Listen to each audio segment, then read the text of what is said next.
India has taken a bold stand against China by putting national defense over economic gains. New Delhi has ruled out easing FDI norms from China unless the CCP respects border agreements with India and respects India's territorial sovereignty.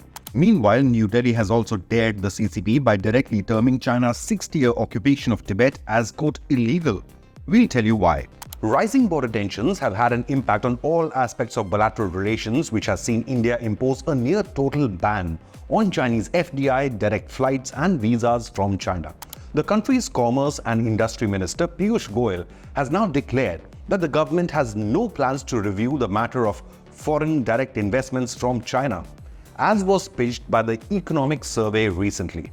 Now, this means India does not need Chinese investments as long as the PLA continues its salami slicing tactics. Piyush Goyal revealed, quote, "The Economic Survey is not at all binding on the government and there is no thinking on supporting Chinese investments in the country," unquote. India-China relations have hit an all-time low, triggered mainly by an unsettled border dispute and unequal trade relationship, China's bonhomie with Pakistan, as well as violating India's territorial sovereignty with projects like CPEC through the Pakistan-occupied Kashmir. A pre-budget economic survey pitched to the government on the 22nd of July claimed that India can harness the benefits of Chinese investments and Chinese FDI, which could help rack up local manufacturing and tap the export global market. But back in 2020, the Indian government made its approval mandatory for any FDI from border-sharing nations due to security, financial and data-related risks. Among India's territorial neighbors, including China, Pakistan, Bangladesh, Bhutan, Nepal, Myanmar and Afghanistan, only China has the capacity of large-scale FDI in India. But in 2020, New Delhi rejected this option as CCP used the cover of COVID pandemic to salami slice into previously neutral territory. India has made one thing clear to China: border before broader, which means that broader ties cannot return to normal if border remained abnormal. The relations between two nuclear-armed South Asian giants nosedived, especially after the clashes in Galwan Valley in 2020, which resulted in deaths of several soldiers on both sides.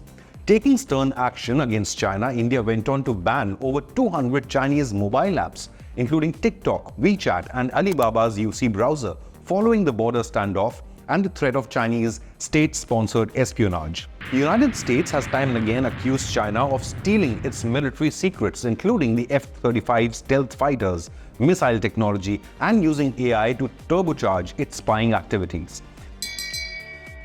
Shame! Indian government took these steps from preventing Chinese spying into its own citizens and officials. China, on the other hand, refuses to accept border agreements and India's demands for a peaceful resolution of the border dispute and pre-2020 status quo ante. The CCP instead is building military infrastructure in occupied Tibet region that directly threatens India's border security. The PLA has completed the construction of a 400-meter bridge over the Pangong Tso or Pangong Lake near the line of actual control or LAC to enable movement of tanks and heavy armor. The bridge is being built in Kurnak, the narrowest part of the Pangong Lake. Images show vehicles traversing the newly built bridge, which is a blacktop bridge connecting northern bank of Pangong Tso to the southern bank. Damien Simon, a satellite imagery expert, posted on X, quote, "Imagery from Pangong Tso shows the new bridge is nearly ready with its surface recently asphalted or blacktopped," unquote. Interconnected protective trenches extending north to south along with an artillery site are visible on the satellite images. Pangong Tso Lake, two-thirds of which falls inside Tibet, has been a major region of military flashpoint between Indian Army and the Chinese PLA troops. Now, this bridge provides China with a strategic edge by cutting down the time by several hours needed to navigate the lake's perimeter from north to south. Just recently, China also completed the construction of underground bunkers for armored vehicles and command centers. When asked about the latest development, the External Affairs Ministry of India responded by saying, quote, "This bridge is being constructed in areas that have been under illegal occupation by China for around 60 years now. As you are well aware, India has never accepted such illegal occupation," unquote. In response to Chinese infrastructural developments across the borderlands, the Indian government is also ramping up robust and resilient connectivity along the India-China border. The Border Roads Organization or BRO, along with Central Public Works Department CPWD, commenced the milestone project of the third phase of the India-China Border Roads project located in eastern Ladakh.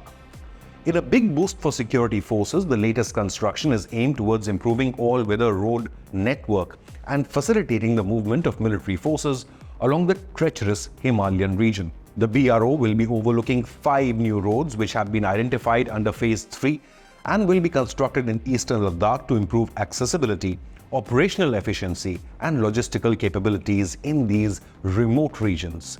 India, prioritizing national security, has achieved a cutting rate of 470 kilometers of roads per year from 2017 to 20, significant increase from 230 kilometers per year maintained in the previous decade until 2017. But do you support the Indian government's stand of putting national defense over economic gains and rejecting Chinese FDI?